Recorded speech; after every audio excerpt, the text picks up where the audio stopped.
সমাবেশ হচ্ছে, বিষয়টা যদি বলতেন। দেখুন, কেন্দ্র সরকার এবার ওয়াকফ অ্যামেন্ডমেন্ট বিল 2024 এনেছে। এটাতে একদম সকলের আপত্তি। এই অ্যামেন্ডমেন্টে এমন কিছু আপত্তিকর কথা আছে যেটা ডাইরেক্টলি মুসলিমদের শরীয়তের ওপরে সেটা আঘাত করে। এবং এর আগেও অ্যামেন্ডমেন্ট হয়েছে, কিন্তু ডাইরেক্টলি এত ভিতরেরভাবে আঘাত করে কথা বলা হয়নি। এবার ডাইরেক্টলি যেমন বলছে যে ওয়াকফ কোনটা সেটা ঠিক করার জন্য আগে বোর্ড মেম্বাররা করতো, সেটা এবার বলছে ডিএমএসপিকে বা লোকাল প্রশাসনকে গুরুত্ব দেবে। ফলে মানুষের মধ্যে একটা প্রশ্ন, যেখানে বিজেপি শাসন আছে সেখানে কোনো আইনকে তোয়াক্কাই করবে না। তারা তো বলে দেবে যে অমুক মসজিদ এটা আমরা ডিক্লেয়ার দিচ্ছি, ভিডিও কন্ট্রোল করে ডিএম কন্ট্রোল করে বলবে যে এটা আমাদের প্রপার্টি। ফলে এ একটা সমস্যা। ওরা এবার ওয়াকফ বোর্ডের সংশোধনীতে সেখানে মুসলিম মেম্বাররা থাকতো, সেখানে অন্য ধর্মের এরা থাকতো না।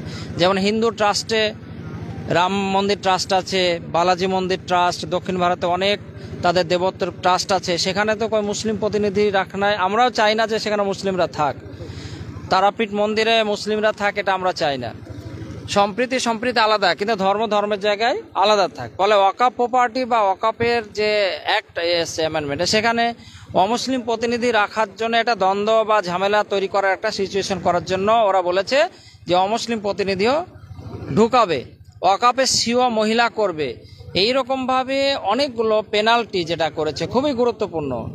তো ফলে যে প্রত্যেকটা জায়গা মসজিদ, মাদ্রাসা, খানকা কোনটা ওয়াকফ কিনা, এই যে কন্ট্রোলের ব্যাপারে ওরা যে হস্তক্ষেপ করতে চাইছে, এটা পার্টিকুলারলি একটা ধর্মীয় সম্পত্তি বলা যায়, একটা নির্দিষ্ট গোষ্ঠীর কন্ট্রোলও আলাদা। ওরা মনিটরিং করে ঠিক আছে, সেই জন্য এটা কেউ মেনে নিচ্ছেন না। ভারতের শুভবুদ্ধি সম্পন্ন মানুষ সবাই কিন্তু আন্দোলন গর্জে প্রতিবাদ করছে গণতান্ত্রিক পদ্ধতিতে।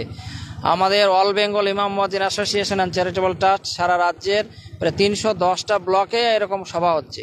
আজকে করিমপুর 1, 2, 2 ব্লক মিলে এখানে সভা।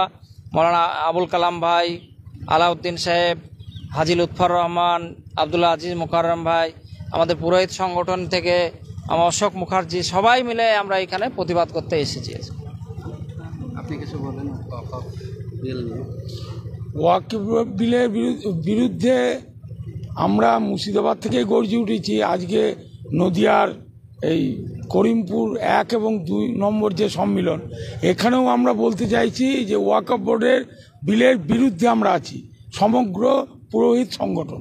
এবং আমরা যেখানে যাওয়ার দরকার আমরা যৌথভাবে ইমাম সংগঠন এবং পুরোহিত সংগঠন যাব, এবং সে বিষয়ে আমাদের কোনো দ্বিধা বিভক্ত নেই।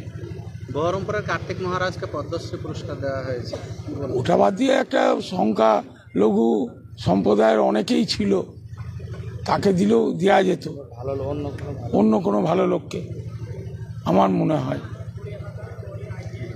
আপনি কি বলবেন? দেখুন, শুনলাম কার্তিক মহারাজ পদ্মশ্রী পুরস্কার পাচ্ছেন। তো আমার মনে হলো যে জেলাতে আরও ভালো কাজ করছেন, পুরোহিত সংগঠনের যারা জেলার শান্তি বজায় রাখার জন্য কাজ করছেন, তো তাদেরকে দিলেও দেওয়া যেত, ভালো হতো আমার মনে বলছিল। এবং আমার একটা কিউরিওসিটি জানার ছিল, সেটা হচ্ছে এবার মাইনরিটি থেকে একজনের কিন্তু নাম আসেনি।